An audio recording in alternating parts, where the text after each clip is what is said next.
absent from appearing in MIL in UPSC exam. Upgradation of Central University City Difu campus to full-fledged university.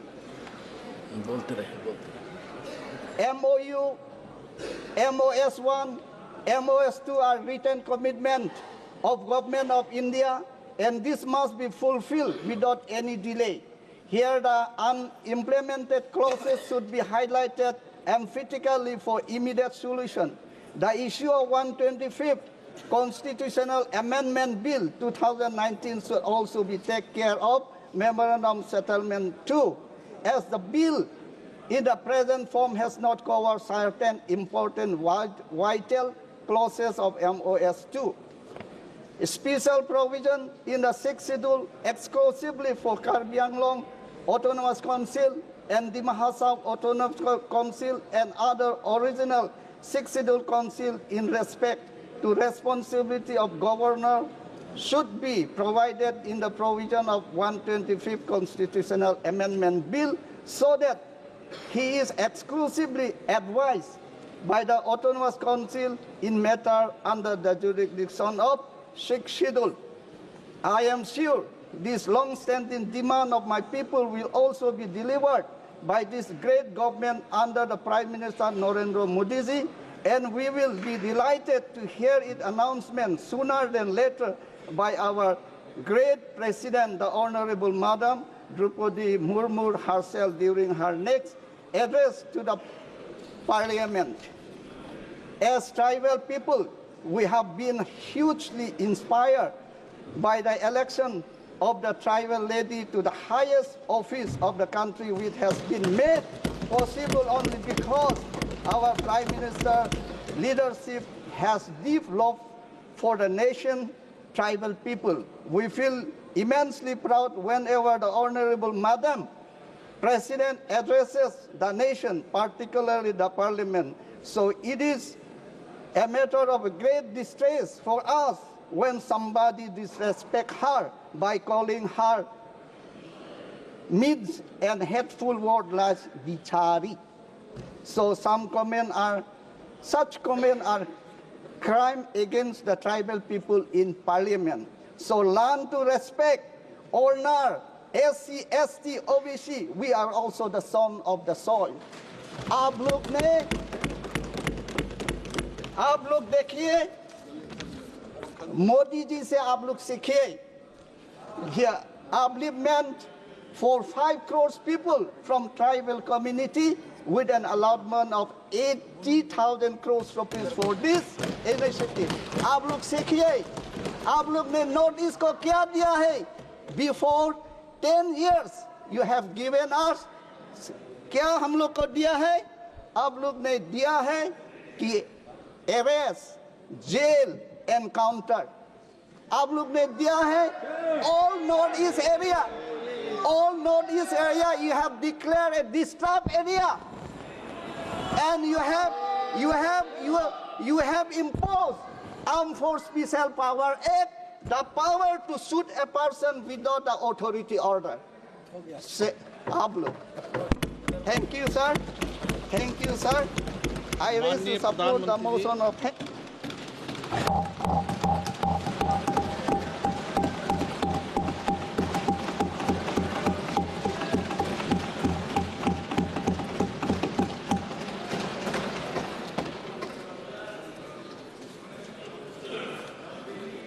आदरणीय सभापति जी,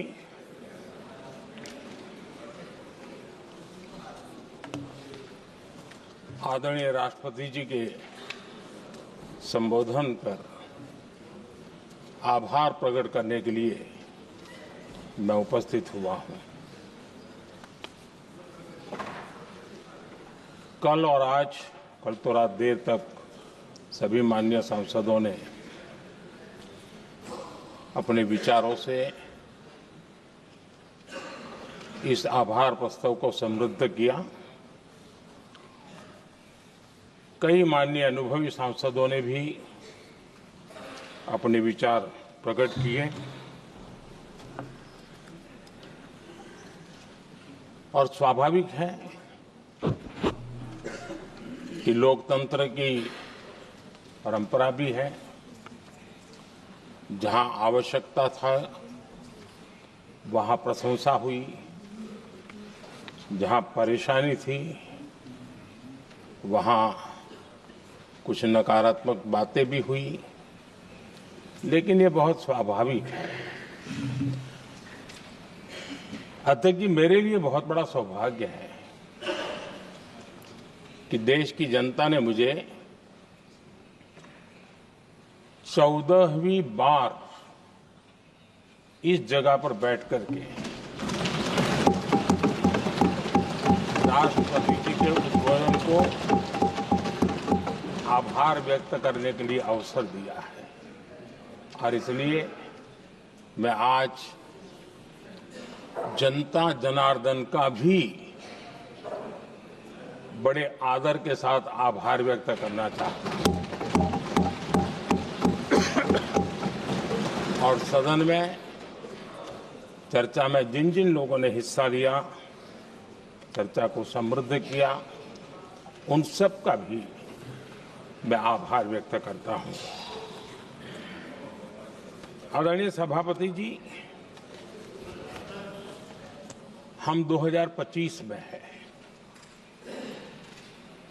एक प्रकार से 21वीं सदी का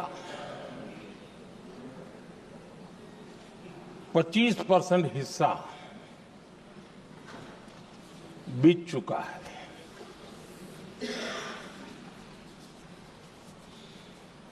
समय तय करेगा 20वीं सदी के आजादी के बाद और 21वीं सदी के प्रथम 25 साल में क्या हुआ, कैसा हुआ।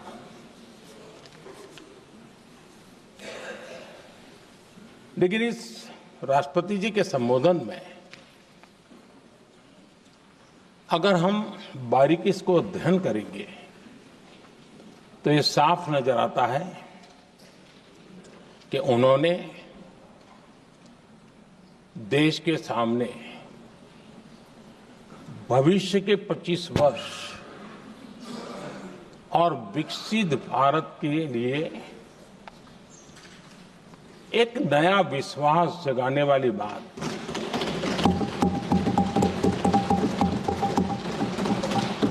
एक प्रकार से आदरणीय राष्ट्रपति जी का ये उद्बोधन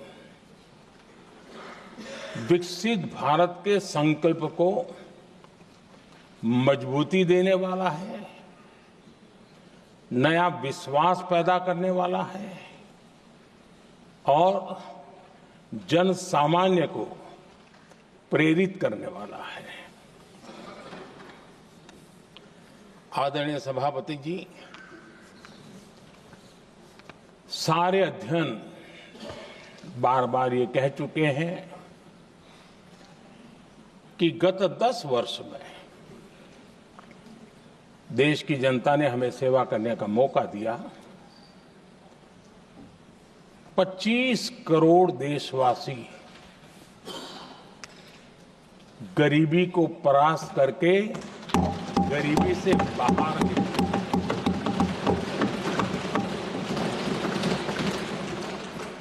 आदरणीय सभापति जी, 5 दशक तक गरीबी हटाओ के नारे सुने हो और अब 25 करोड़ गरीब गरीबी को परास्त करके बाहर निकले, ऐसे ही नहीं हो।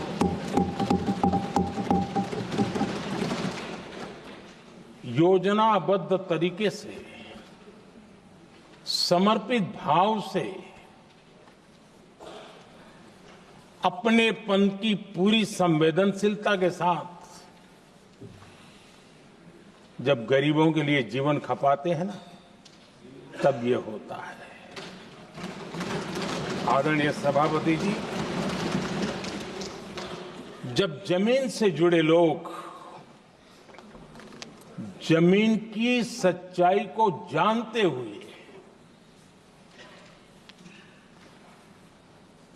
जमीन पर जीवन खपाते हैं, तब जमीन पर बदलाव निश्चित होके रहता है।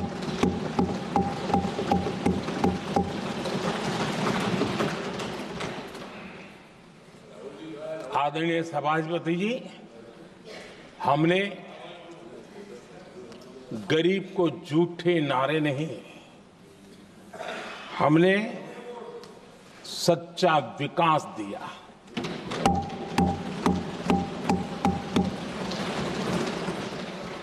गरीब का दुख, सामान्य मानवी की तकलीफ, मिडिल क्लास के सपने ऐसे ही नहीं समझे जाते हैं। आदरणीय सभापति जी, इसके लिए एक जज्बा चाहिए।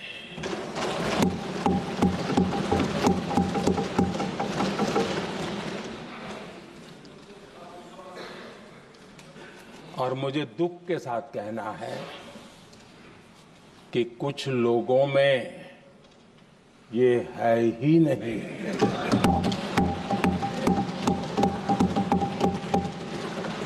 आदरणीय सभापति जी, बारिश के दिनों में कच्ची छत, फुसकी, प्लास्टिक की चादर वाली छत, उससे नीचे जीवन गुजारना कितना मुश्किल होता है। पल पल सपने रौंद दिए जाते हैं, ऐसे पल होते हैं, ये हर कोई नहीं समझ सकता। आदरणीय सभापति जी, अब तक गरीबों को 4 करोड़ घर मिले हैं।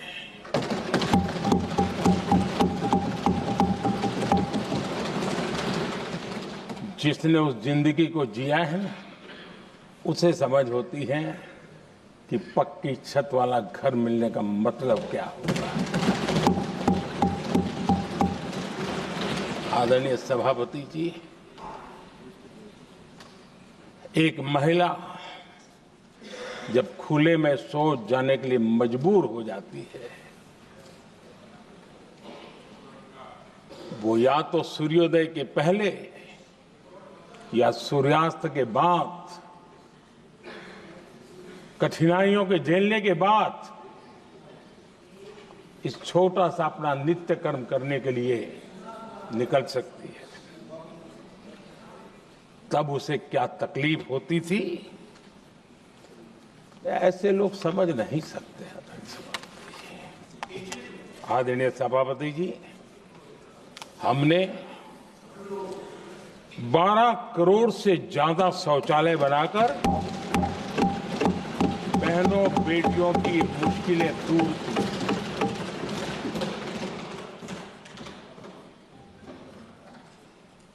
आदरणीय सभापति जी, आजकल मीडिया में ज्यादा ही चर्चा हो रही है, सोशल मीडिया में और अधिक हो रही है। कुछ नेताओं का फोकस घरों में जकूजी पर, स्टाइलिश शावर्स पर, लेकिन हमारा फोकस तो हर घर जल पहुंचाने पर है।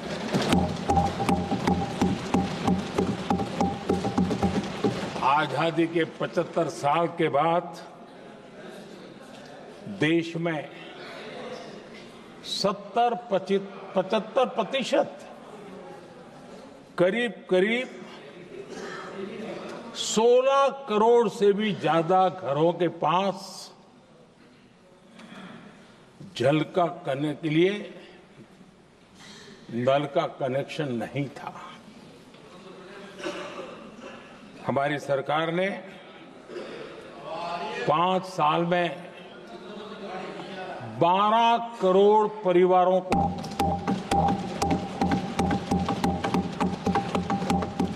घरों में नल से जल देने का काम किया है और काम तेजी से आगे भी बढ़ रहा है। आदरणीय सभापति जी, हमने गरीबों के लिए इतना काम किया और इसके कारण आदरणीय राष्ट्रपति जी ने अपने अभिभाषण में इसका विस्तार से वर्णन किया है। जो लोग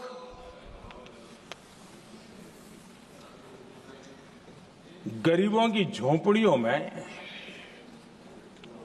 फोटो सेशन कराकर अपना मनोरंजन करते रहते हैं, उन्हें संसद में गरीबों की बात बोरिंग ही लगेगी।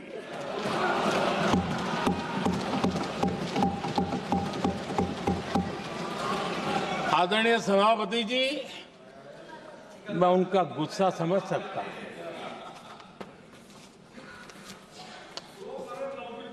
आदरणीय सभापति जी,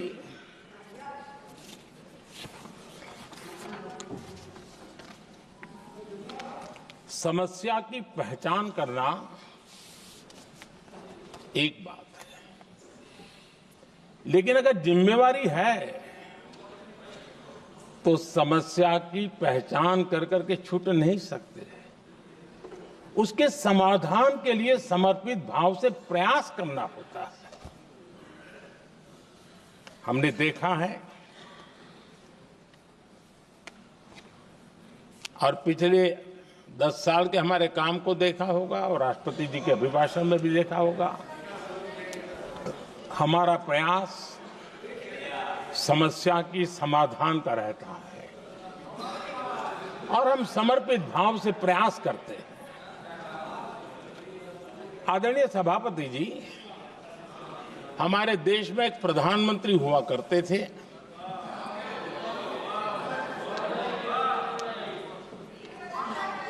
उनको मिस्टर क्लीन करने कहने की एक फैशन हो गई थी। उस प्रधानमंत्री जी को मिस्टर क्लीन कहने की फैशन हो गई थी। उन्होंने एक समस्या को पहचाना था और उन्होंने कहा था कि दिल्ली से 1 रुपया निकलता है तो गांव में 15 पैसा पहुंचता है। अब उस समय तो पंचायत से लेकर पार्लियामेंट तक एक ही पार्टी का राज था। पंचायत से पार्लियामेंट तक एक ही पार्टी का राज था और उस समय उन्होंने सार्वजनिक रूप से कहा था कि 1 रुपया निकलता है 15 पैसा पहुंचता है। बहुत गजब की हाथ सफाई थी।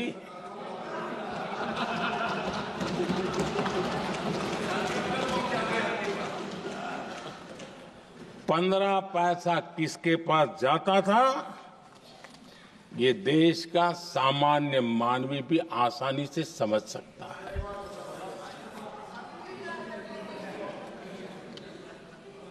आदरणीय सभापति जी, देश ने हमें अवसर दिया, हमने समाधान खोजने का प्रयास किया।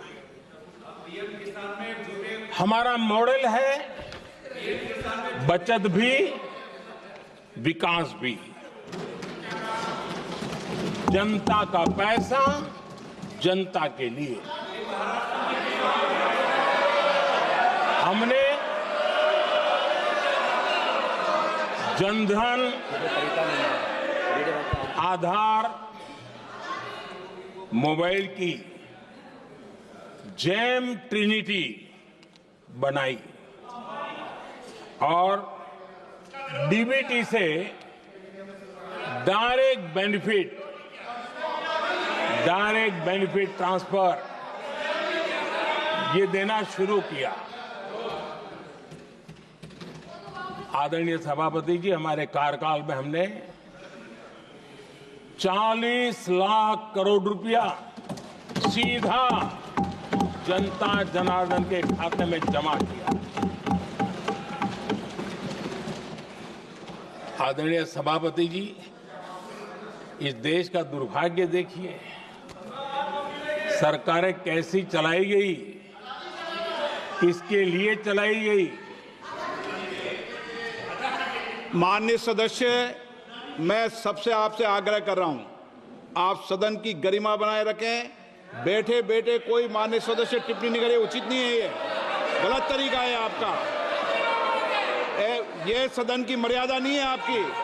आप प्रोटेक्ट करना चाहते हो उनको इस तरीके से, गलत तरीका, ये गलत तरीका है। आप बैठे बैठे टिप्पणी करना चाहते हैं।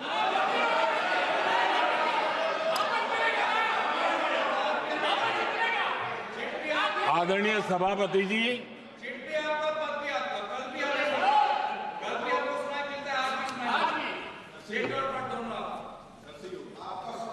जब ज्यादा बुखार चढ़ जाता है तब लोग कुछ भी बोलते हैं, लेकिन इसके साथ साथ ज्यादा हताशा निराशा फैल जाती है तब भी बहुत कुछ बोलते हैं। आदरणीय सभापति जी, जिनका जन्म नहीं हुआ था, जो भारत की इस धरती पर अवतरित नहीं हुए थे, ऐसे 10 करोड़ फर्जी लोग सरकारी खजाने से अलग अलग योजनाओं का फायदा ले रहे थे। आदरणीय सभापति जी, सही को अन्याय न हो इसलिए राजनीतिक फायदा नुकसान की परवाह किए बिना हमने इन 10 करोड़ फर्जी नामों को हटाया और असली लाभार्थियों को खोज खोज करके उन तक मदद पहुंचाने का अभियान चलाया। आदरणीय सभापति जी, ये 10 करोड़ फर्जी लोग जब हटे और भिन्न भिन्न योजनाओं का हिसाब लगाएं तो करीब करीब 3 लाख करोड़ रुपया गलत हाथों से जाने से बच गए। मैं हाथ किसका था ये नहीं कह रहा हूं, गलत हाथों से। आदरणीय सभापति जी, हमने सरकारी खरीद में भी टेक्नोलॉजी का भरपूर उपयोग किया, ट्रांसपेरेंसी लाए और जेम पोर्टल, जो आज राज्य सरकारें भी उसका उपयोग कर रही है, जेम पोर्टल से जो खरीदी हुई उससे आमतौर पर जो खरीदी होती है उससे कम पैसों में खरीदी हुई और सरकार के 1,15,000 करोड़ रुपए की बचत हुई।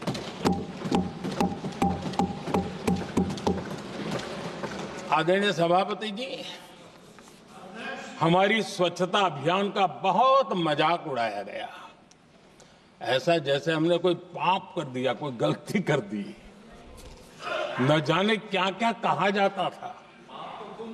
लेकिन आज मुझे संतोष से कहना है कि इन सफाई के कारण हाल के वर्षों में सिर्फ सरकारी दफ्तरों से जो कबाड़ बेचा गया ना, उसमें 2,300 करोड़ रुपया सरकार को मिले हैं। महात्मा गांधी ट्रस्टीशिप के सिद्धांत की बात करते थे। वो कहते थे कि हम ट्रस्टी हैं, ये संपत्ति जनता जनार्दन की है और इसलिए हम पाई पाई को एक ट्रस्टीशिप के सिद्धांत के आधार पर बचाने की और सही जगह पर उपयोग करने का प्रयास करते हैं। और तब जाकर के स्वच्छता अभियान से कबाड़ बेचकर 2300 करोड़ रुपया देश की सरकार के खजाने में आ रहा है।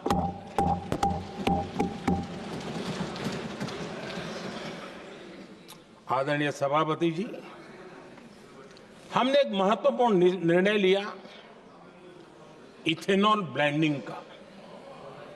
हम जानते हैं हम एनर्जी इंडिपेंडेंट नहीं है, हमें बाहर से लाना पड़ता है। जब इथेनॉल ब्लेंडिंग किया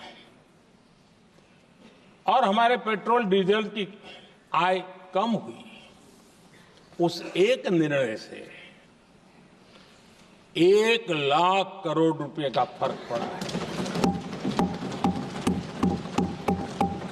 और ये पैसे करीब करीब 1 लाख करोड़ रुपया किसानों की जेब में गया है। आदरणीय सभापति जी, मैं बचत की तो बात कर रहा हूं, लेकिन पहले अखबारों के हेडलाइन हुआ करती थी, इतने लाख के घोटाले, इतने लाख के घोटाले, इतने लाख के घोटाले। 10 साल हो गए, ये घोटाले न कर करके, घोटाले न होने से भी देश के लाखों करोड़ रुपए बचे हैं जो जनता जनार्दन की सेवा में लगे हैं। आदरणीय सभापति जी, हमने ये जो अलग अलग कदम उठाए, उससे लाखों करोड़ रुपए की बचत हुई, लेकिन उन पैसों का उपयोग हमने शीश महल बनाने के लिए नहीं किया।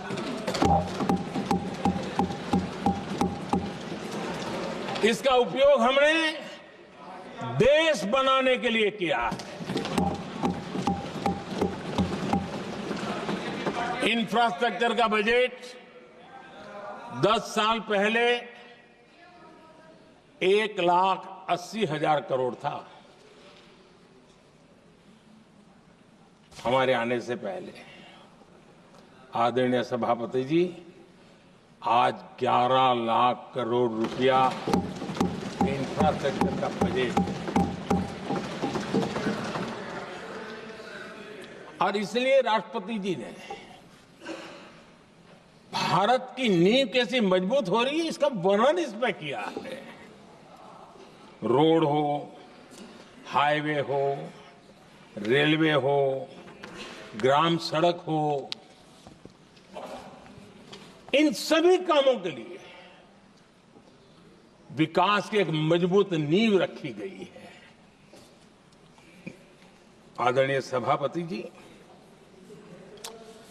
सरकारी खजाने में बचत हुई वो तो एक बात है, और वो करना भी चाहिए, जैसा मैंने ट्रस्टीशिप की बात कही, लेकिन हमने इस बात पर भी ध्यान रखा है कि जन सामान्य के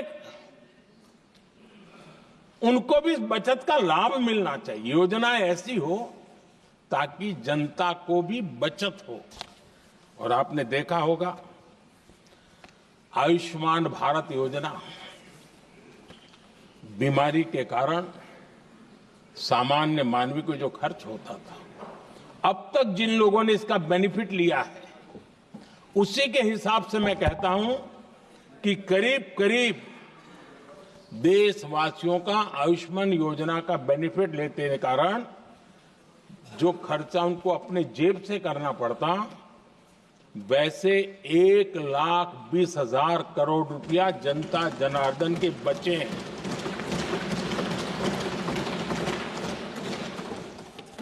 ये आवश्यक है कि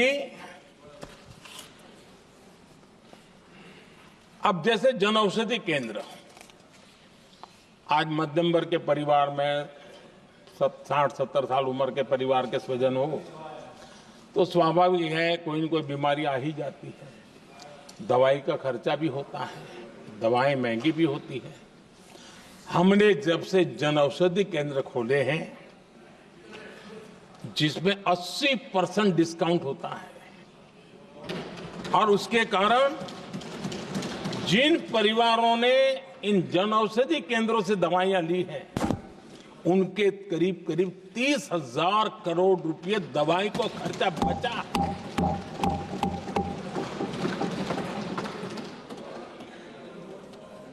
आदरणीय अध्यक्ष जी, यूनिसेफ का भी अनुमान है, उनका कहना है कि जिसके घर में स्वच्छता और टॉयलेट बना, उन्होंने इसका बड़ा सर्वे किया था, उस परिवार को करीब करीब साल भर में 70,000 रुपए की बचत हुई है। स्वच्छता अभियान कहो, टॉयलेट बनाने का काम कहो, शुद्ध जल पहुंचाने का काम करो, कितना बड़ा फायदा हमारे सामान्य परिवार को हो रहा है। आदरणीय अध्यक्ष जी, नल से जल, मैंने प्रारंभ में उसका उल्लेख किया। WHO की एक रिपोर्ट आई है। WHO का कहना है कि नल से जल शुद्ध पानी मिलने के कारण उन परिवारों में जो अन्य बीमारियों के खर्चे होते थे, औसत 40,000 रुपया परिवार का बचा है।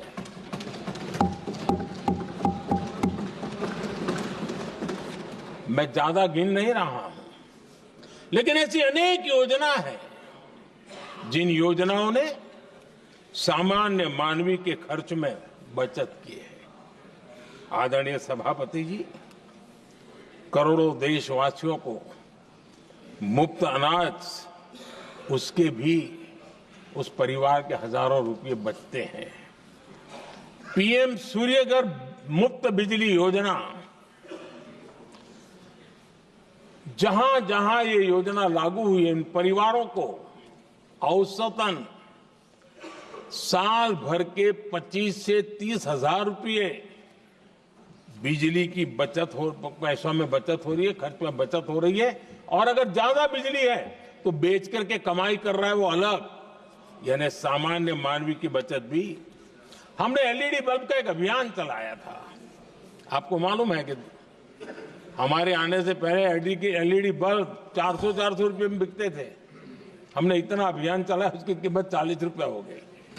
और LED बल्ब के कारण बिजली की भी बचत हुई और उजाला भी ज्यादा मिला, और उसमें देशवासियों के करीब 20,000 करोड़ रुपए बचे हैं। आदरणीय सभापति जी, जिन किसानों ने सॉइल हेल्थ कार्ड का वैज्ञानिक तरीके से उपयोग किया है, उनको बहुत फायदा हुआ है। और ऐसे किसानों को प्रति एकड़ 30,000 रुपए की बचत हुई है। आदरणीय अध्यक्ष जी, बीते 10 साल में इनकम टैक्स को कम करके भी हमने मिडिल क्लास की बचत को बढ़ाने का काम किया है। आदरणीय अध्यक्ष जी, 2014 के पहले ऐसे बम गोले फेंके गए, बंदूक की ऐसी गोलियां चलाई गई कि देशवासियों का जीवन छलनी कर दिया गया था। हमने धीरे धीरे उन घावों को भरते भरते आगे बढ़े। 2 लाख करोड़ रुपया, 2 लाख रुपया 2013-14 में 2 लाख रुपये, सिर्फ 2 लाख रुपये, उस पर इनकम टैक्स माफी थी। और आज 12 लाख रुपये संपूर्ण रूप से इनकम टैक्स से मुक्ति। और हमने बीच के कालखंड में भी, 14 में भी, 17 में भी, 19 में भी, 23 में भी हम लगातार ये करते आए, घाव भरते गए और आज बैंडेज बाकी था वो भी कर लिया। स्टैंडर्ड डिडक्शन उसके अगर 75,000 जोड़ दें तो 1 अप्रैल के बाद देश में जो सैलरीड क्लास हैं उनके 13.25 लाख रुपए पर तक कोई इनकम टैक्स नहीं देना पड़ेगा।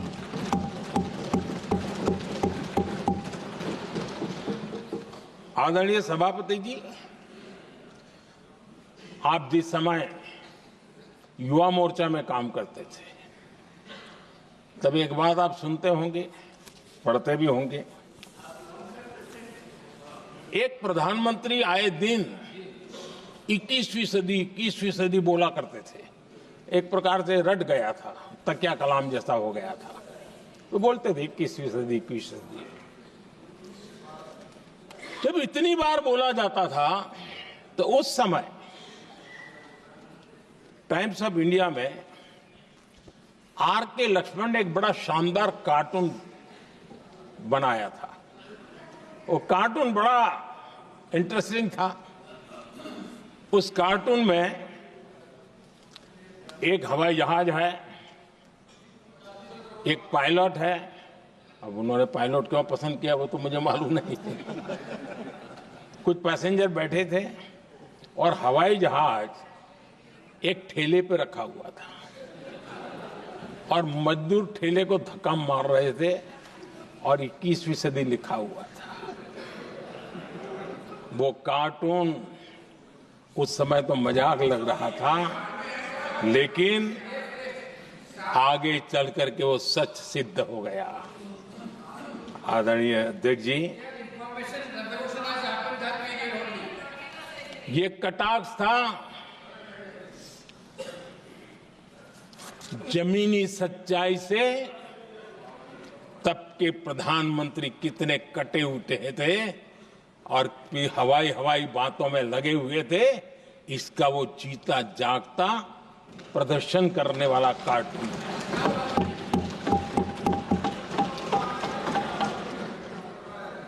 आदरणीय अध्यक्ष जी, जिन्होंने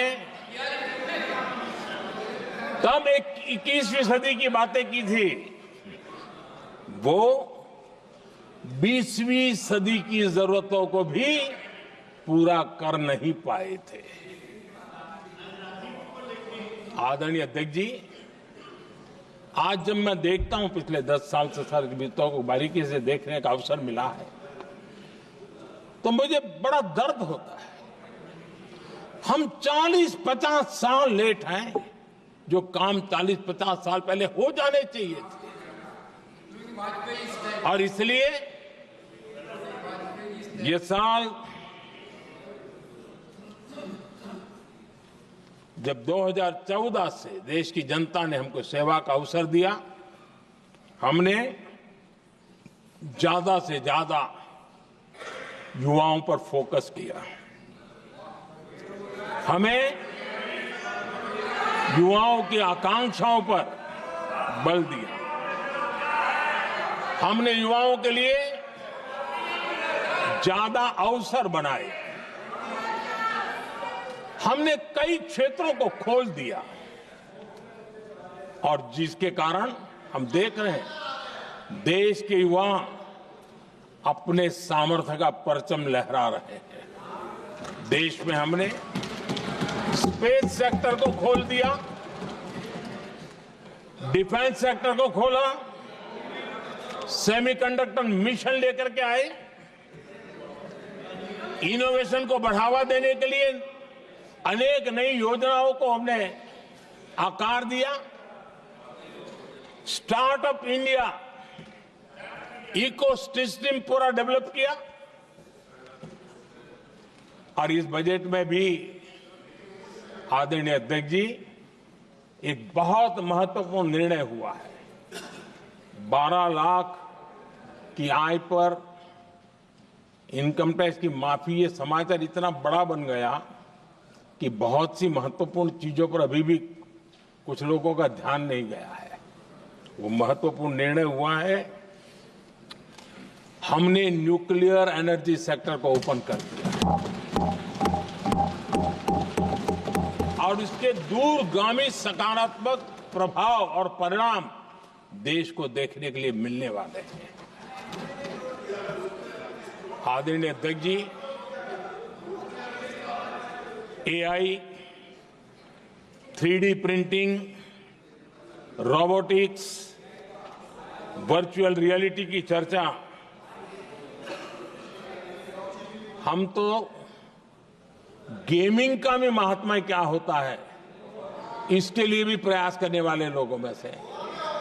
मैंने देश के नौजवानों से कहा है कि दुनिया का गेमिंग क्रिएशन का, क्रिएटिविटी वर्ल्ड का कैपिटल भारत क्यों न बने, और मैं देख रहा हूं बहुत तेजी से हमारे लोग काम कर रहे हैं।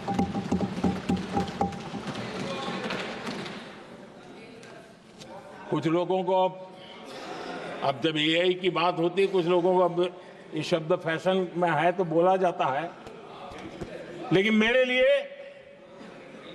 सिंगल एआई नहीं है, डबल एआई। भारत की डबल ताकत है। एक एआई आर्टिफिशियल इंटेलिजेंस, दूसरा AI aspirational India.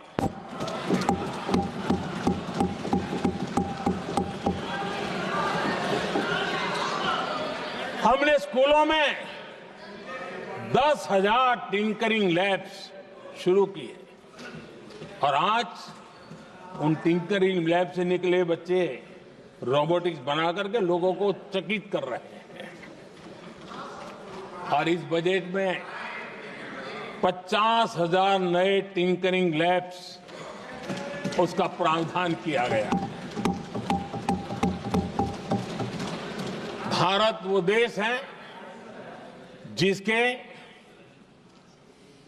India AI mission को लेकर के पूरी दुनिया बहुत आशावादी है और विश्व के एआई प्लेटफॉर्म में भारत की मौजूदगी एक महत्वपूर्ण स्थान प्राप्त कर चुकी है। आदरणीय अध्यक्ष जी, इस साल बजट में हमने डीप टेक के डोमेन को में इन्वेस्टमेंट की बात की है और डीप टेक मैं समझता हूं हमारे लिए तेज गति से आगे बढ़ने के लिए आज 21वीं सदी पूरी तरह टेक्नोलॉजी ड्रिवन सेंचुरी है। ऐसे में हमारे लिए आवश्यक है कि भारत डीप टेक के क्षेत्र में बहुत तेजी से आगे बढ़े। आदरणीय अध्यक्ष जी, हम लगातार युवा भविष्य को ध्यान में रखते हुए काम कर रहे हैं, लेकिन कुछ दल हैं जो लगातार युवाओं के साथ धोखा कर रहे हैं, उन्हें धोखा दे रहे हैं। ये दल चुनाव के दरमियान ये भत्ता देंगे, वो भत्ता देंगे, वादा तो करते हैं लेकिन पूरा नहीं करते हैं। ये दल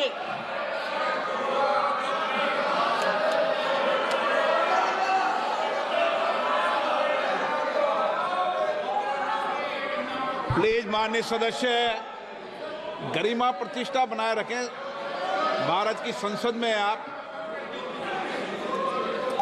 प्लीज बैठे बैठे टिप्पणी नहीं करें और नए माननीय सदस्य बैठे बैठे टिप्पणी कर रहे हैं। आदरणीय अध्यक्ष जी, ये दल युवाओं के भविष्य पर आपदा बनकर गिरे हुए हैं।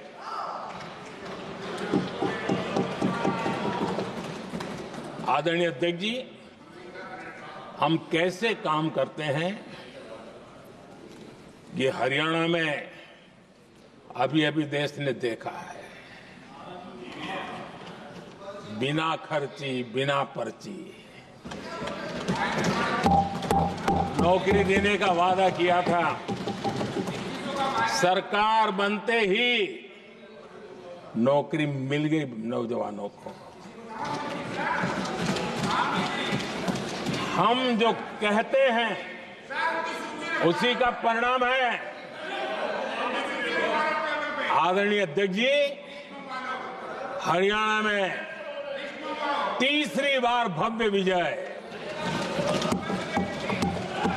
और हरियाणा में के इतिहास में तीसरी बार विजय, ये अपने आप में ऐतिहासिक घटना है। आदरणीय अध्यक्ष जी, महाराष्ट्र में भी ऐतिहासिक परिणाम, जनता जनार्दन के आशीर्वाद।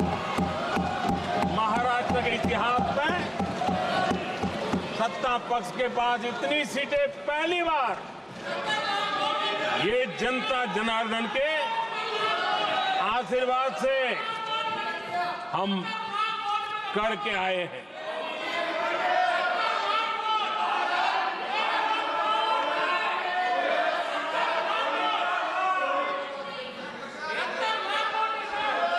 कुछ समझते हैं आदरणीय चीजों को? अध्यक्ष जी, कल जवाब दिया था ना आपको। चलिए। आदरणीय राष्ट्रपति जी ने अपने अभिभाषण में हमारे संविधान के 75 वर्ष होने पर भी विस्तार से चर्चा की है। आदरणीय अध्यक्ष जी, संविधान में जो धाराएं हैं उसके साथ साथ संविधान का एक स्पिरिट भी है और संविधान को मजबूती देने के लिए संविधान की भावना को जीना पड़ता है। और मैं आज उदाहरणों के साथ बताना चाहता हूं। हम वो लोग हैं जो संविधान को जीते हैं।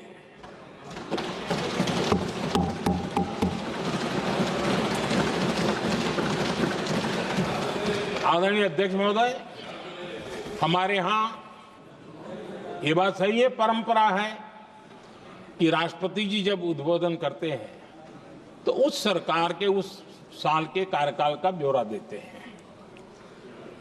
उसी प्रकार से राज्यों में गवर्नर का जो उद्बोधन होता है सदन में, वो उस राज्य के कार्यकलापों का ब्यौरा देते हैं। संविधान और लोकतंत्र का स्पिरिट क्या होता है?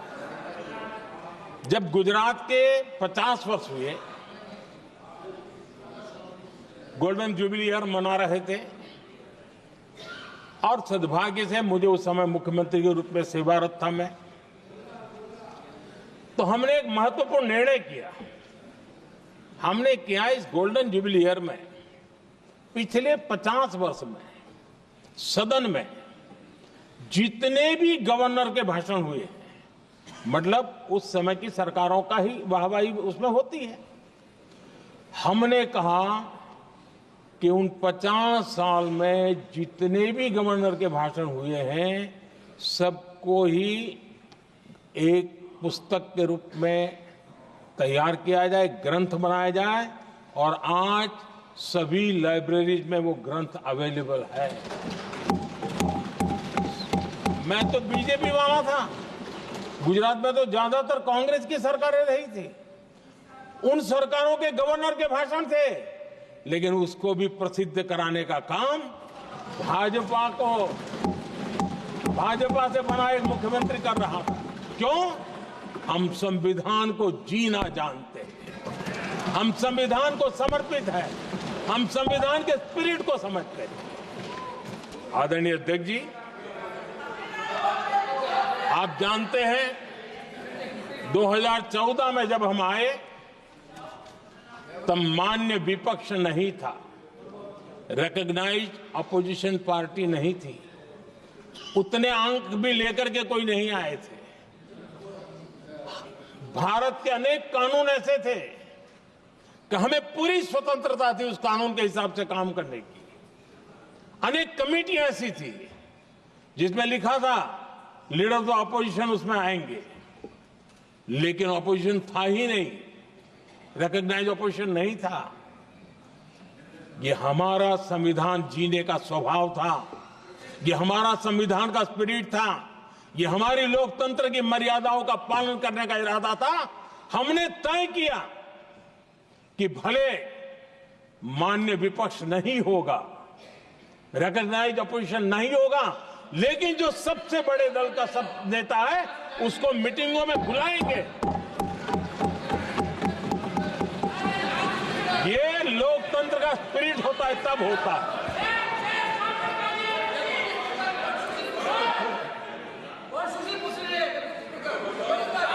चुनाव आयोग की कमेटियां, आदरणीय अध्यक्ष जी, पहले तो प्रधानमंत्री फाइल करके निकालते थे। ये हम हैं जिसने अपोजिशन के लीडर को भी उस कमेटी में बिठाया है।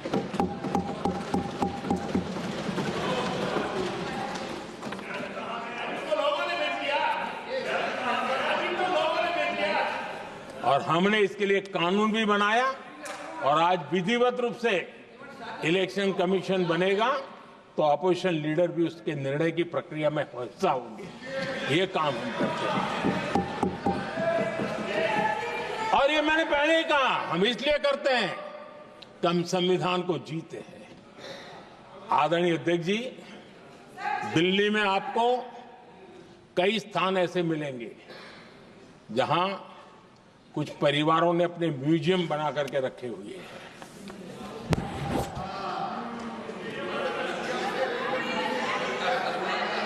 जनता जनार्दन के पैसों से काम हो रहा है। लोकतंत्र का स्पिरिट क्या होता है, संविधान को जीना किसको कहते हैं। हमने पीएम म्यूजियम बनाया और देश के पहले से लेकर के मेरे पूर्व तक के सभी प्रधानमंत्रियों के जीवन को और उनके कार्य को उस पीएम म्यूजियम बनाया गया है। और मैं तो चाहूंगा कि पीएम म्यूजियम में जो जो महापुरुष हैं उनके परिवारजनों ने समय निकाल करके उस म्यूजियम को देखना चाहिए और उसमें कुछ जोड़ने के लगता है तो सरकार का ध्यान आकर्षित करना चाहिए ताकि वो म्यूजियम समृद्ध हो और देश के बालकों को प्रेरणा। यह होता है संविधान की भावना।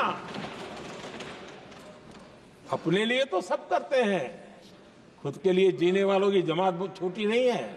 संविधान के लिए जीने वाले यहां बैठे हैं।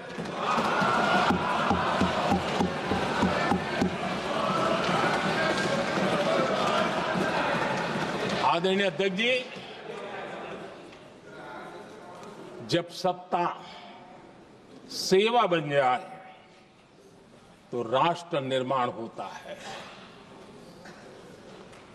जब सत्ता को विरासत बना दिया जाए तब लोकतंत्र खत्म हो जाता है।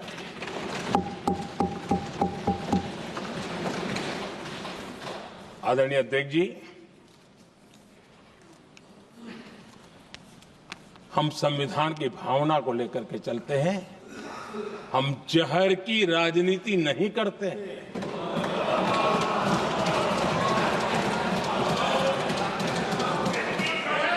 हम देश की एकता को सर्वोपरि रखते हैं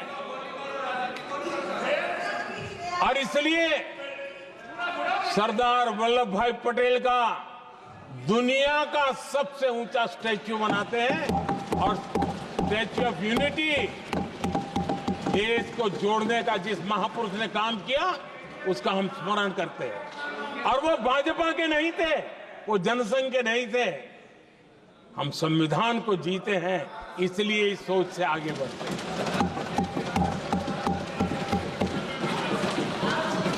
आदरणीय अध्यक्ष जी, ये देश का दुर्भाग्य है कि आजकल कुछ लोग अर्बन नक्सल की भाषा खुलेआम बोल रहे हैं।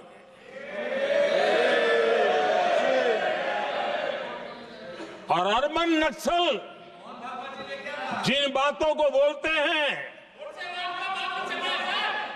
इंडियन स्टेट के सामने मोर्चा लेना, ये अर्बन नक्सल की भाषा बोलने वाले इंडियन स्टेट के खिलाफ लड़ाई की घोषणा करने वाले न संविधान को समझ सकते हैं, न देश की एकता को समझ सकते हैं।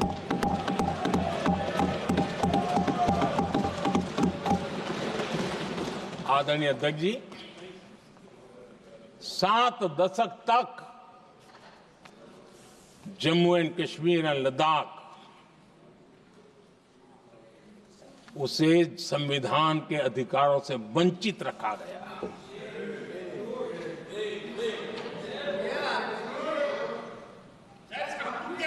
ये संविधान के साथ भी अन्याय था और जम्मू कश्मीर और लद्दाख के लोगों के साथ भी अन्याय था। हमने आर्टिकल 370 की दीवार गिरा दी। अब जम्मू कश्मीर और लद्दाख के उन राज्यों को, देशवासियों को जो अधिकार हैं, वो अधिकार उनको मिल रहे हैं। और संविधान का महात्म्य हम जानते हैं, संविधान की भावना को जीते हैं, इसलिए ऐसे मजबूत निर्णय भी हम करते हैं। आदरणीय अध्यक्ष जी, हमारा संविधान हमें भेदभाव करने का अधिकार नहीं देता है। जो लोग संविधान को जेब में लेकर के जीते हैं, उनको पता नहीं है कि आपने मुस्लिम महिलाओं को कैसी मुसीबतों में जीने के लिए मजबूर कर दिया था। हमने ट्रिपल तलाक का खात्मा कर करके संविधान की भावना के अनुरूप मुस्लिम बेटियों को हक देने का काम किया है, समानता का अधिकार दिया है।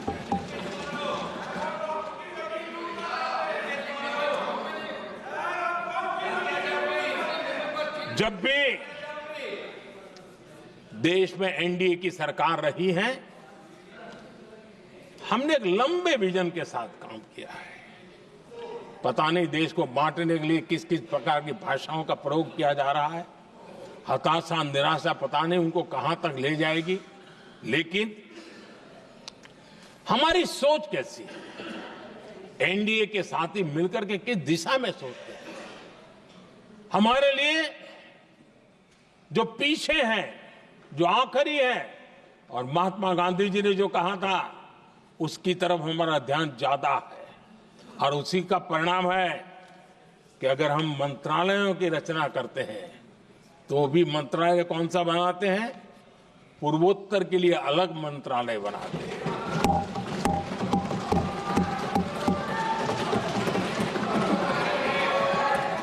हम देश में इतने साल हो गए, अटल जी आए तब तक किसी को समझ नहीं आया था।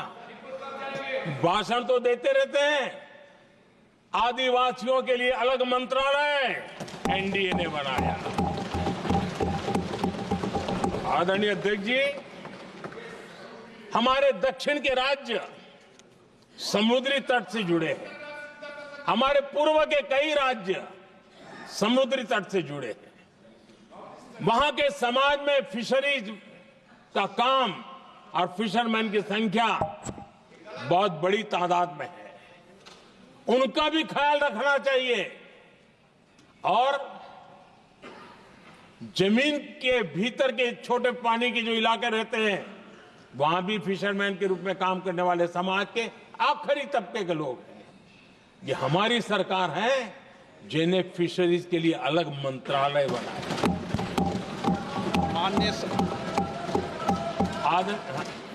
माननीय सदस्यों, अगर सभा की सहमति हो तो सभा की कार्रवाई इस विषय की समाप्ति तक बढ़ा दी जाए। माननीय प्रधानमंत्री जी। आदरणीय अध्यक्ष जी, समाज के दबे कुचले वंचित लोग, इनके अंदर एक सामर्थ्य होता है। अगर स्किल डेवलपमेंट पर बल दिया जाए तो उनके लिए नए अवसर बन सकते हैं, उनकी आशा आकांक्षा के अनुरूप जिंदगी बना सकते हैं। और इसलिए हमने अलग स्किल मंत्रालय बनाया। आदरणीय अध्यक्ष जी, देश में लोकतंत्र का पहला धर्म होता है कि हम सत्ता को सामान्य से सामान्य नागरिक तक उसका अवसर मिले। और इस बात को ध्यान में रखते हुए भारत के कोऑपरेटिव सेक्टर को और समृद्ध बनाने के लिए और तंदुरुस्त बनाने के लिए देश के करोड़ों लोगों को जोड़ने का उसमें अवसर है। अनेक क्षेत्रों में कोऑपरेटिव मूवमेंट को बढ़ाया जा सकता है और उसको ध्यान में रखते हुए हमने अलग कोऑपरेटिव मंत्रालय बनाया। विजन क्या होता है ये यहां पता चलता है। आदरणीय अध्यक्ष जी, जाति की बातें करना कुछ लोगों के लिए फैशन बन गई है। पिछले 30 साल से सदन में आने वाले ओबीसी समाज के सांसद दलों के भेदभाव से ऊपर उठ करके एक होकर के 30-35 साल से मांग कर रहे थे कि ओबीसी कमीशन को संवैधानिक दर्जा दिया जाए। जिन लोगों को आज जातिवाद में मलाई दिखती है, उनको उस समय ओबीसी समाज की याद नहीं आई। ये हम हैं जिन्होंने ओबीसी समाज को संवैधानिक दर्जा दिया। पिछड़ा वर्ग आयोग आज संवैधानिक व्यवस्था में जो है। आदरणीय अध्यक्ष जी, हर सेक्टर में एससी, एसटी, ओबीसी को ज्यादा से ज्यादा अवसर मिले, उस दिशा में हमने बहुत मजबूती के साथ काम किया है। मैं आज इस सदन के माध्यम से देशवासियों को उनके सामने एक अहम सवाल रखना चाहता हूं। और अध्यक्ष महोदय, जरूर देशवासी मेरे इस सवाल पर चिंतन भी करेंगे और चौराहे पर चर्चा भी करेंगे। कोई मुझे बताएं, क्या एक ही समय में संसद में एससी वर्ग के एक ही परिवार के 3 सांसद कभी हुए हैं क्या? एससी वर्ग के एक ही परिवार के 3 सांसद कभी भी हुए क्या?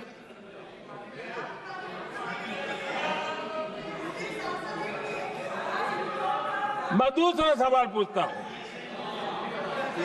कोई मुझे बताए कि एक ही कालखंड में, एक ही समय में संसद में एसटी वर्ग के एक ही परिवार के 3 एमपी हुए हैं क्या?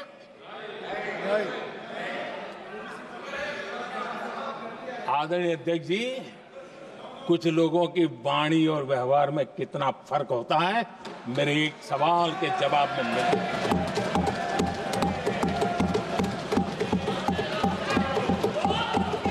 जमीन आसमान का अंतर होता है, रात दिन का अंतर होता है।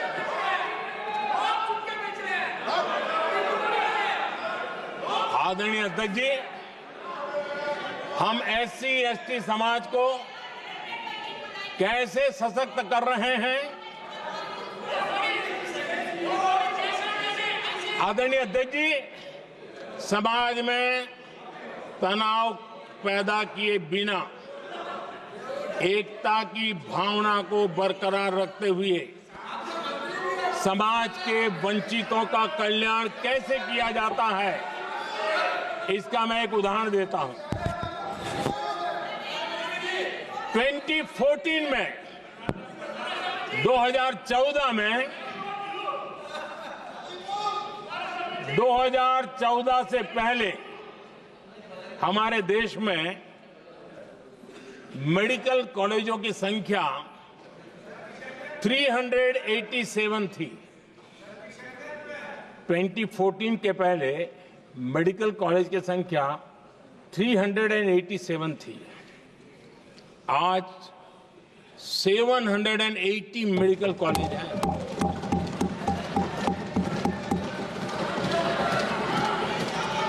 अब मेडिकल कॉलेज बड़े हैं तो सीटें भी बड़ी हैं। ये बहुत महत्वपूर्ण एंगल है आदरणीय अध्यक्ष जी, और इसलिए कॉलेजें बड़ी हैं, सीटें भी बड़ी हैं।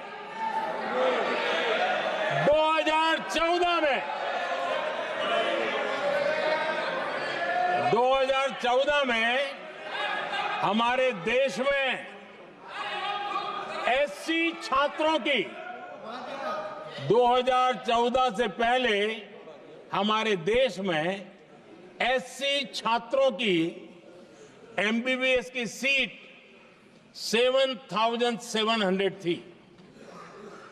हमारे आने से पहले दलित समाज के हमारे 7,700 युवा डॉक्टर बनने की संभावना थी। 10 साल हमने काम किया, आज संख्या बढ़कर एससी समाज के 17,000 एमबीबीएस डॉक्टर की व्यवस्था की है। कहां 7,700 कहां 17,000? अगर दलित समाज का कोई कल्याण और समाज में तनाव लाए बिना एक दूसरे के सम्मान को बढ़ाते हुए, आदरणीय अध्यक्ष जी, 2014 के पहले एसटी छात्रों के लिए एमबीबीएस की सीटें 3,800 थी। आज ये संख्या बढ़कर लगभग 9,000 हो गई है।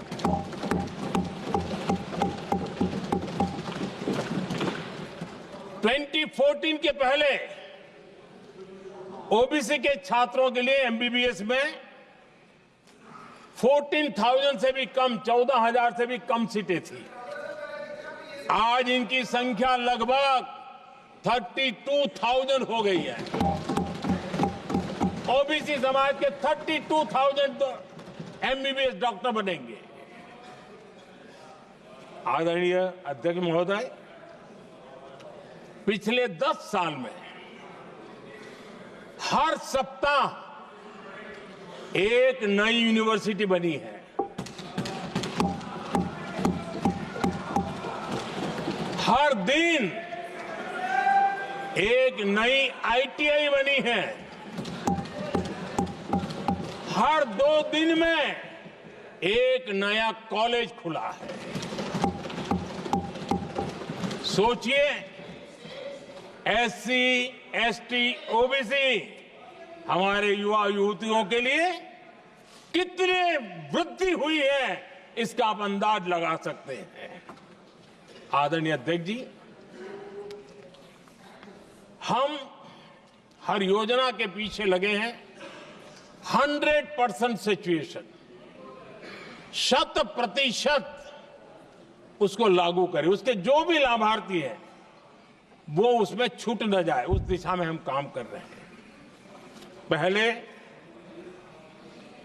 ताकि हम चाहते हैं कि जिसका हक है उसको मिलना चाहिए। अगर योजना है, उसका हक है, तो उस तक पहुंचना चाहिए। 1 रुपया और 15 पैसा वाला खेल नहीं चल सकता।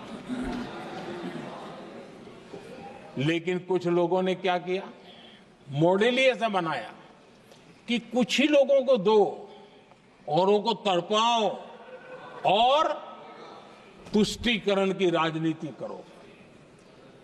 देश विकसित भारत बनाने के लिए तुष्टीकरण से मुक्ति पानी होगी। हमने रास्ता चुना है संतुष्टीकरण, तुष्टीकरण नहीं, संतुष्टीकरण, और उस रास्ते पर हम चले हैं। हर समाज, हर वर्ग के लोगों को बिना भेदभाव के जो उसके हक का है वो उसको मिलना चाहिए। ये है संतुष्टीकरण। और मेरे हिसाब से जब मैं 100% सैचुरेशन की बात करता हूं तो उसका मतलब होता है एक असल में सामाजिक न्याय है, ये असल में सेकुलरिज्म है और असल में ये संविधान का सम्मान है। आदरणीय अध्यक्ष जी, संविधान की भावना है सबको बेहतर स्वास्थ्य मिले, और आज कैंसर डे भी है। देश भर में और दुनिया भर में आज हेल्थ को लेकर के काफी चर्चा भी हो रही है, लेकिन कुछ लोग हैं जो गरीब को, बुजुर्गों को आरोग्य की सेवाएं मिले उसमें अड़ंगे डाल रहे हैं, और वो भी अपने राजनीतिक स्वार्थ के कारण। आज आयुष्मान से देश के 30,000 अस्पताल जुड़े हैं और अच्छे स्पेशलाइज्ड प्राइवेट अस्पताल जुड़े हैं जहां आयुष्मान कार्ड वाले को मुफ्त इलाज मिलता है। लेकिन कुछ राजनीतिक दलों ने अपने संकुचित मानस के कारण, कुनीतियों के कारण गरीबों के लिए इन अस्पतालों के दरवाजे बंद करके रखे हुए हैं, और इसका नुकसान कैंसर के मरीजों को उठाना पड़ा है। पिछले दिनों पब्लिक हेल्थ जर्नल लैंसेट की स्टडी आई है। उसका कहना है कि आयुष्मान योजना से समय पर कैंसर का इलाज शुरू हो रहा है। सरकार कैंसर की जांच कराने के संबंध में बहुत ही गंभीर है, क्योंकि जितना जल्दी जांच हो, जितना जल्दी ट्रीटमेंट शुरू हो, हम कैंसर पेशेंट को बचा सकते हैं। और लैंसेट ने आयुष्मान योजना को क्रेडिट देते हुए कहा है कि भारत में इस दिशा में बहुत बड़ा काम हुआ है। आदरणीय अध्यक्ष जी, इस बजट में भी हमने कैंसर की दवाइयों को सस्ते करने की दिशा में बहुत बड़ा महत्वपूर्ण कदम उठाया। इतना ही नहीं, एक महत्वपूर्ण जो निर्णय लिया है वो आने वाले दिनों में, और जब आज कैंसर डे है तो मैं जरूर कहना चाहूंगा सभी माननीय सांसद इसका लाभ ले सकते हैं अपने इलाके के ऐसे मरीजों के लिए, और वो है मरीजों को, आप जानते हैं अस्पताल उतने नहीं होने के कारण भी काफी दिक्कत रहती है बाहर से आने वाले पेशेंट को। 200 डे केयर सेंटर बनाने का निर्णय इस बजट में किया गया। ये डे केयर सेंटर पेशेंट को भी, उसके परिवार को भी बहुत बड़ी राहत देने वाला काम करेगा। आदरणीय अध्यक्ष महोदय जी, राष्ट्रपति जी के भाषण की चर्चा के समय यहां विदेश नीति की भी चर्चा हुई, और कुछ लोगों को लगता है जब तक फॉरेन पॉलिसी नहीं बोलते तब तक वो मैच्योर नहीं लगते, इसलिए उनको लगता है फॉरेन पॉलिसी तो बोलना चाहिए फिर भले ही देश का नुकसान हो जाए। मैं ऐसे लोगों को जरा कहना चाहता हूं, अगर उन्हें सच में फॉरेन पॉलिसी सब्जेक्ट में रुचि है और फॉरेन पॉलिसी को समझना है, और आगे जाकर के कुछ करना भी है, ये मैं शशि जी के लिए नहीं कह रहा हूं तो मैं ऐसे लोगों को कहूंगा, एक किताब जरूर पढ़ें। हो सकता है उनको बहुत फिर कहां क्या बोलना उतनी समझ हो जाएगी। वो किताब का नाम है JFK's forgotten crisis. JF Kennedy की बात है। JFK's फॉरगॉटन क्राइसिस नाम की किताब है। ये किताब एक प्रसिद्ध फॉरेन पॉलिसी स्कॉलर ने लिखी है और इसमें महत्वपूर्ण घटनाओं का जिक्र है। इस किताब में भारत के पहले प्रधानमंत्री और वो विदेश नीति को भी नेतृत्व करते थे। इस किताब में पंडित नेहरू और अमेरिका के तब के राष्ट्रपति जॉन एफ कैनेडी के बीच हुई चर्चाओं और निर्णयों का भी विस्तार से वर्णन है। जब देश ढेर सारी चुनौतियों का सामना कर रहा था, तब विदेश नीति के नाम पर क्या खेल हो रहा था, उस किताब के माध्यम से सामने आ रहा है। और इसलिए मैं कहूंगा कि जरा ये किताब पढ़िए। आदरणीय अध्यक्ष जी, गोरा है, गोरा है, गोरा है, अब मत बोलो।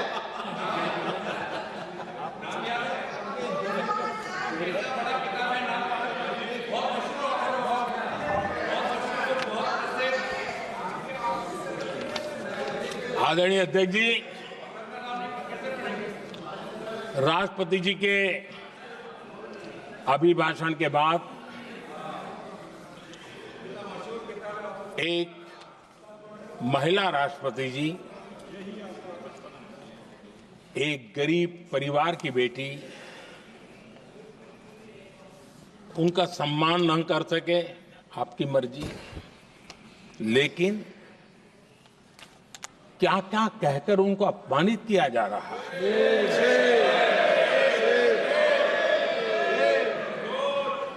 मैं राजनीति हताशा निराशा समझ सकता हूं, लेकिन एक राष्ट्रपति के खिलाफ क्या कारण है? क्या कारण है?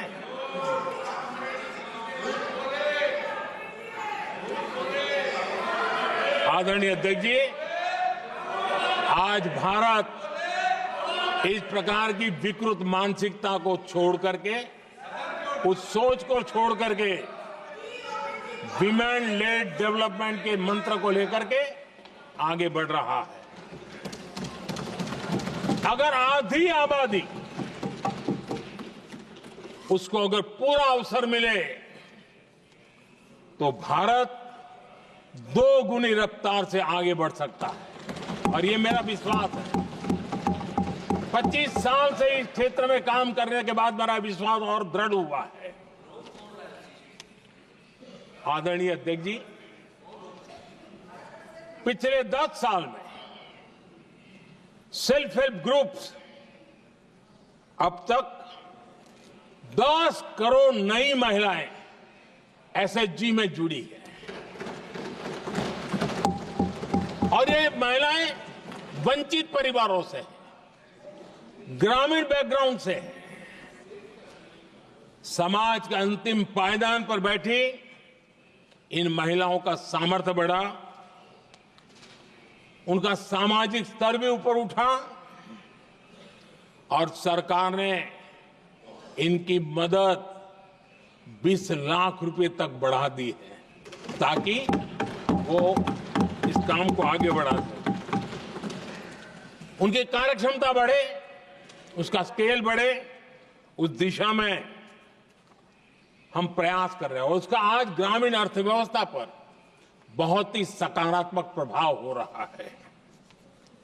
आदरणीय अध्यक्ष जी, राष्ट्रपति जी ने अपने अभिभाषण में लखपति दीदी अभियान की चर्चा की है। हमारी नई सरकार तीसरी बार बनने के बाद अब तक जो जानकारियां रजिस्टर हुई है उस हिसाब से 50 लाख से ज्यादा लखपति दीदी की जानकारी हम तक पहुंची है। और जब से मैंने इस योजना को आगे बढ़ाया है अब तक करीब करीब 1.25 करोड़ महिलाएं लखपति दीदी बनी हैं। और हमारा लक्ष्य है कि हम 3 करोड़ महिलाओं को लखपति दीदी बनाएंगे और इसके लिए आर्थिक कार्यक्रमों का बल दिया जाएगा। आदरणीय अध्यक्ष जी, आज देश के अनेक गांवों में ड्रोन दीदी की चर्चा हो रही है। एक मनोवैज्ञानिक परिवर्तन गांवों में आया है। महिला के हाथ में ड्रोन चलाते हुए देख के गांव के लोगों का महिला के प्रति देखने का नजरिया बदल रहा है। और आज नमो ड्रोन दीदी खेतों में काम कर करके लाखों रुपया कमाने लगी हैं।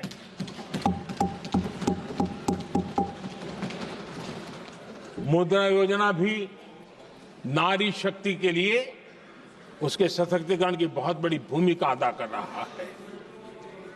करोड़ों महिलाएं पहली बार मुद्रा योजना लेकर के उद्योग के अंदर अपने कदम रखे हैं और उद्योगपति की भूमिका में आई है। आदरणीय अध्यक्ष जी, 4 करोड़ परिवारों को जो घर दिए उसमें से करीब करीब 75% मकान ऐसे हैं जिसके मालिकाना हक महिलाओं को मिला है। आदरणीय अध्यक्ष जी, ये बदलाव 21वीं सदी के सशक्त भारत की नींव रख रहा है। आदरणीय अध्यक्ष जी, विकसित भारत का लक्ष्य ग्रामीण अर्थव्यवस्था उसको सशक्त बिना किए बिना हम विकसित भारत का निर्माण नहीं कर सकते। और इसलिए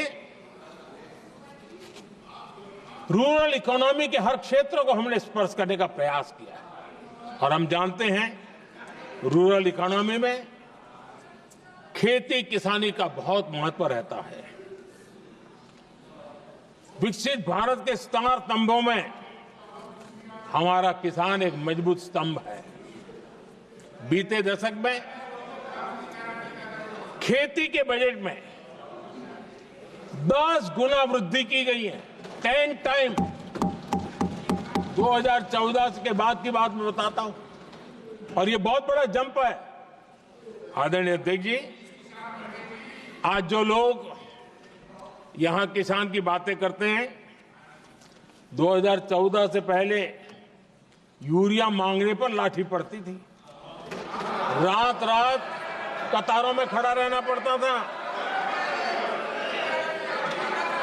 और वो जमाना था जब खाद किसानों के नाम पर निकलती थी लेकिन खेत में नहीं पहुंचती थी, कहीं और ही काले बाजारी में, और 1 रुपया 15 पैसा वाला हाथ की सफाई का खेल चलता था। आज किसान को पर्याप्त खाद मिल रही है। कोविड का महासंकट आया, सारी सप्लाई चेन डिस्टर्ब हो गई, दुनिया में अनाप शनाप दाम बढ़ गए और परिणाम ये हुआ कि क्योंकि हम यूरिया पर डिपेंडेंट हैं, हमें बाहर से लाना पड़ता है। आज भारत सरकार को जो बोरा यूरिया का 3000 रुपए में पड़ता है, सरकार ने वो झेला और किसान को 300 से भी कम कीमत पर दिया है। 300 रुपए से कम। किसान को ज्यादा से ज्यादा फायदा हो, इसके लिए लगातार हम काम कर रहे हैं। आदरणीय अध्यक्ष जी, किसानों को सस्ती खाद मिले, इस एक काम के लिए पिछले 10 साल में 12 लाख करोड़ रुपया खर्च किया गया है।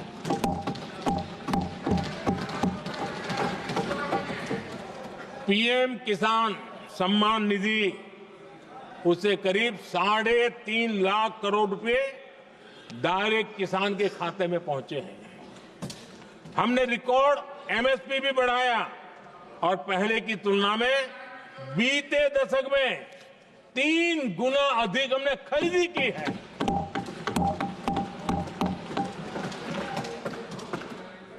किसान को ऋण मिले, आसान ऋण मिले, सस्ता ऋण मिले, उसमें भी 3 गुना वृद्धि की गई है। पहले प्राकृतिक आपदा में किसान को अपने हाल पर छोड़ दिया जाता था। हमारे सेवा काल के दौरान पीएम फसल बीमा के तहत 2 लाख करोड़ रुपए किसानों को मिले हैं। आदरणीय अध्यक्ष महोदय, सिंचाई के लिए बीते दशक में अभूतपूर्व कदम उठा गए और जो लोग संविधान की बातें करते हैं उनको ज्यादा ज्ञान नहीं है, ये भी दुर्भाग्य है। बहुत कम लोगों को मालूम होगा कि हमारे देश में डॉक्टर बाबा साहब आम्बेडकर ने पानी की योजनाओं को लेकर इतना उनका विजन क्लियर था, इतना व्यापक था और इतना समावेशी था जो आज भी हम लोगों को प्रेरणा देता है। और 100 से बड़ी सिंचाई परियोजना जो दशकों से लटकी हुई थी, हमने उसको पूरा करने का अभियान चलाया ताकि किसानों के खेत में पानी पहुंचे। बाबा साहब का विजन था नदियों को जोड़ने का। नदियों जोड़ने की वकालत बाबा साहब आम्बेडकर ने की थी, लेकिन सालों तक, दशकों दशक बीत गए, कुछ नहीं हुआ। आज हमने केन बेतवा लिंक प्रोजेक्ट और पार्वती काली सिंह चंबल लिंक प्रोजेक्ट पर काम शुरू कर दिया और मैं तो गुजरात में कई नदियों को इस प्रकार से जोड़कर नदियों को जिंदा करने का काम करने का मेरा सफल अनुभव भी रहा है। आदरणीय अध्यक्ष महोदय, हर देशवासी का इस सपना होना चाहिए, हम सबका सपना होना चाहिए कि दुनिया के हर डाइनिंग टेबल पर made in India food packet क्यों न हो। आज मुझे खुशी होती है जब भारत की चाय, इसके साथ साथ अब हमारी कॉफी भी दुनिया में अपनी महक फैला रही है, बाजारों में धूम मचा रही है। इवन हमारा टर्मरिक कोविड के बाद सबसे ज्यादा मांग बढ़ी है। आदरणीय अध्यक्ष जी, आप जरूर देखेंगे आने वाले समय में हमारा प्रोसेस सी फूड, और जिसको लेकर कुछ लोगों को पता नहीं कब क्यों दर्द हुआ, बिहार का मखाना दुनिया में पहुंचने वाला है।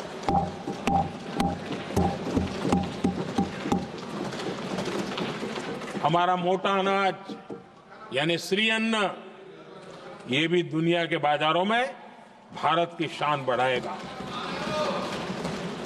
आदरणीय अध्यक्ष महोदय, विकसित भारत के लिए फ्यूचर रेडी शहर वो भी बहुत जरूरी है। हमारा देश बहुत तेजी से अर्बनाइजेशन की ओर बढ़ रहा है और इसे चुनौती और संकट नहीं मानना चाहिए, इसे अवसर मानना चाहिए और हमने उस दिशा में काम आगे करना चाहिए। इंफ्रास्ट्रक्चर का विस्तार अवसरों का प्रसार होता है। जहां कनेक्टिविटी बढ़ती है वहां संभावनाएं भी बढ़ती हैं। दिल्ली यूपी को जोड़ने वाली पहली नमो रेल, उसका लोकार्पण था और मुझे भी उसमें यात्रा करने का अवसर मिला।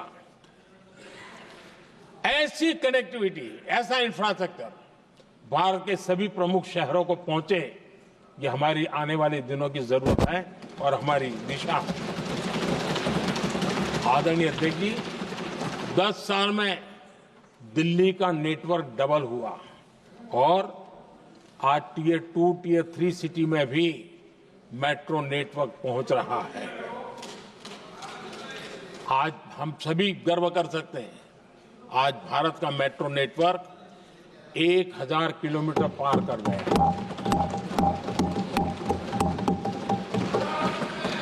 और इतना ही नहीं, वर्तमान में 1000 किलोमीटर और उस पर भी काम चल रहा है। यानी हम कितना तेजी से आगे बढ़ रहे हैं। आदरणीय अध्यक्ष जी, प्रदूषण को कम करने की दिशा में भी कई इनिशिएटिव भारत सरकार ने लिए हैं। 12,000 इलेक्ट्रिक बस हमने देश में दौड़ाना शुरू किया है और दिल्ली को भी बड़ी सेवा करी है, हमने दिल्ली को भी दिया है। आदरणीय अध्यक्ष जी, हमारे देश में एक नया अर्थव्यवस्था हमेशा समय समय पर उसका विस्तार होता रहता है। आज बड़े शहरों में गिग इकोनॉमी एक महत्वपूर्ण एरिया डेवलप हो रहा है। लाखों युवा इसमें जुड़ रहे हैं।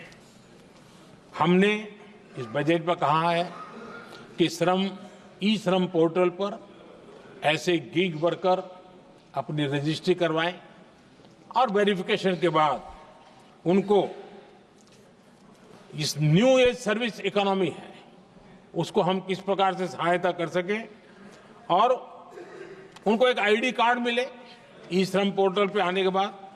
और हमने कहा है कि इन गिग वर्कर्स को आयुष्मान योजना का भी लाभ दिया जाएगा ताकि गिग वर्कर को एक सही दिशा में जाने की सुविधा मिलेगी। और एक अनुमान है कि आज देश में करीब करीब 1 करोड़ गिग वर्कर है और उस दिशा में भी हम काम कर रहे हैं। आदरणीय अध्यक्ष महोदय, एमएसएमई सेक्टर बहुत बड़ी मात्रा में जॉब के अवसर लेकर आता है और ये ऐसा क्षेत्र है कि जिसमें रोजगार की अपार संभावनाएं हैं। ये छोटे उद्योग आत्मनिर्भर भारत के प्रतीक है। देश की अर्थव्यवस्था में हमारा एमएसएमई सेक्टर बहुत बड़ा योगदान दे रहा है। हमारी नीति साफ है,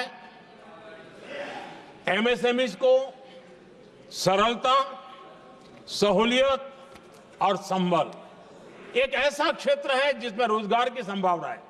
और इस बार हमने मिशन मैन्युफैक्चरिंग उस पर बल दिया है और एक मिशन मोड में हम मैन्युफैक्चरिंग सेक्टर मतलब कि एमएसएमई को बल देना और एमएसएमई के माध्यम से अनेक नौजवानों को रोजगार देना और स्किल डेवलपमेंट से रोजगार के लिए नौजवानों को तैयार करना, ऐसे पूरी इकोसिस्टम को हम बल देते हुए आगे बढ़ रहे हैं। एमएसएमई सेक्टर में सुधार के लिए कई पहलुओं पर हमने काम शुरू किया है। एमएसएमई के लिए क्राइटेरिया 2006 में बनाया गया था, उसे अपडेट नहीं किया गया। पिछले 10 वर्षों में इस क्राइटेरिया में हमने 2 बार अपग्रेडेशन करने का प्रयास किया और इस बार एक बहुत बड़ा जंप लगाया है। पहली बार 2020 में, दूसरी बार इस बजट में हमने एमएसएमई को आगे बढ़ाने का प्रयास किया है। हर तरफ उनको आर्थिक सहायता दी जा रही है।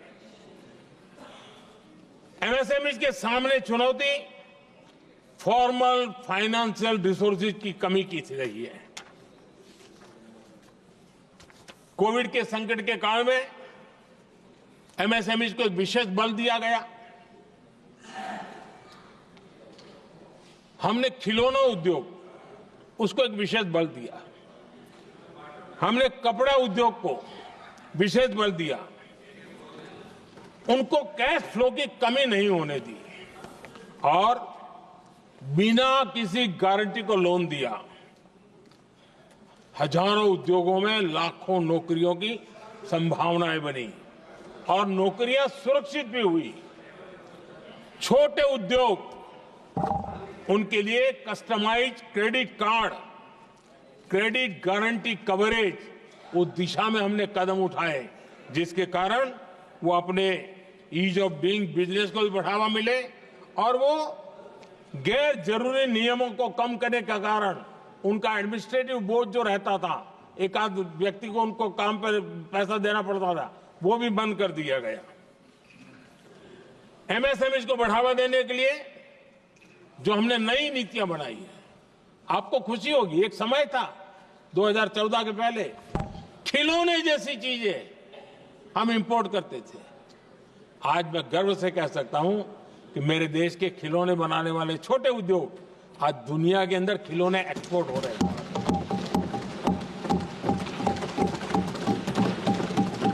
और आयात में बहुत बड़ी गिरावट आई है।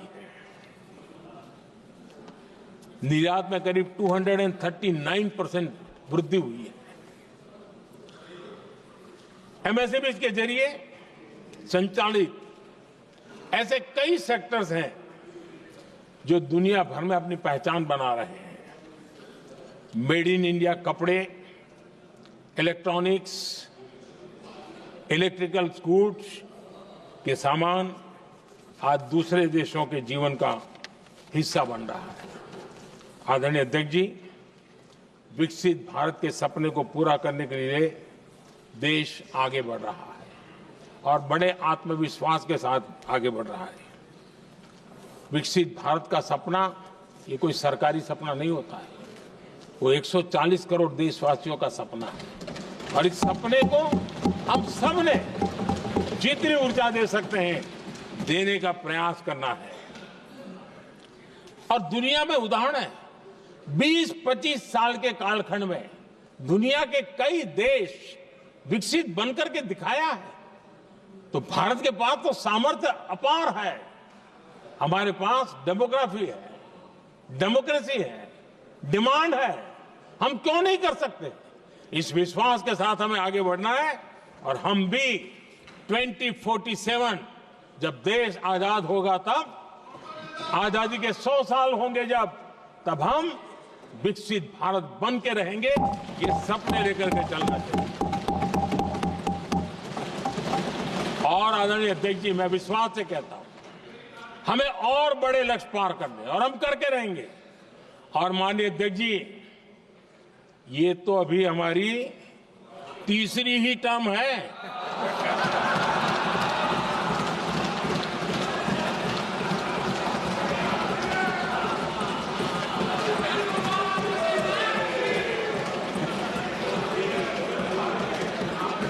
हम देश की आवश्यकता के अनुसार आधुनिक भारत बनाने के लिए, सक्षम भारत बनाने के लिए और विकसित भारत का संकल्प साकार करने के लिए हम आने वाले अनेक वर्षों तक जुटे रहने वाले हैं।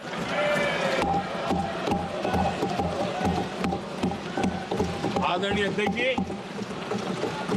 मैं सभी दलों से आग्रह करता हूं, सभी नेताओं से आग्रह करता हूं, देशवासियों से आग्रह करता हूं, अपनी अपनी राजनीतिक विचारधाराएं होंगी, अपने अपने राजनीतिक कार्यक्रम होंगे, लेकिन देश से बड़ा कुछ नहीं हो सकता है। हम सबके लिए देश सर्वोपरि है और हम मिलकर के विकसित भारत के सपने को अपना 140 करोड़ देशवासियों का सपना भी अपना सपना, जहां बैठा हुआ हर सांसद विकसित भारत के सपने के लिए पूरा करने के लिए काम कर रहा था। आदरणीय अध्यक्ष जी, मैं राष्ट्रपति जी के अभिभाषण पर अपना धन्यवाद व्यक्त करते हुए आपका भी आभार व्यक्त करता हूं, सदन का भी आभार व्यक्त करता हूं। धन्यवाद। धन्यवाद। प्रस्ताव पर श्री अमरा राम जी, प्रोफेसर सौगत राय जी, श्री एन.के. प्रेमचंद्र जी, सुधाकर सिंह जी, श्री लालजी वर्मा, विशाल दादा, प्रकाश बाबू पाटिल एवं टी सुमिति ने अनेक संशोधन प्रस्तुत किए गए हैं। अब मैं सभी संशोधनों को एक साथ सभा में मतदान के लिए रखता हूं। प्रश्न है कि माननीय सदस्यों द्वारा प्रस्तुत सभी संशोधनों को स्वीकृत किया जाए। जो सदस्य पक्ष में हाँ कहें, जो विरोध में ना कहें, मेरे विचार में निर्णय ना वालों के पक्ष में संशोधन अस्वीकृत हुआ। अब मैं राष्ट्रपति के अभिभाषण पर धन्यवाद प्रस्ताव को सभा में मतदान के लिए रखता हूं। प्रश्न है कि महामहिम राष्ट्रपति जी की सेवा में निम्नलिखित शब्दों में एक समावेदन प्रस्तुत किया जाए कि सत्र में समवेत लोकसभा के सदस्य राष्ट्रपति जी के उस अभिभाषण को जो उन्होंने 31 अगस्त 2025 को एक साथ समवेत संसद की दोनों सभाओं के समक्ष देने की कृपा की है, उनके लिए हम अत्यंत आभारी हैं। जो सदस्य इसके पक्ष में हाँ कहें, जो विरोध में ना कहें, मेरे विचार में निर्णय हाँ वालों के पक्ष में प्रस्ताव स्वीकृत हुआ। सभा की कार्रवाई गुरुवार दिनांक 6 फरवरी 2025 को 11 बजे तक के लिए स्थगित की जाती है।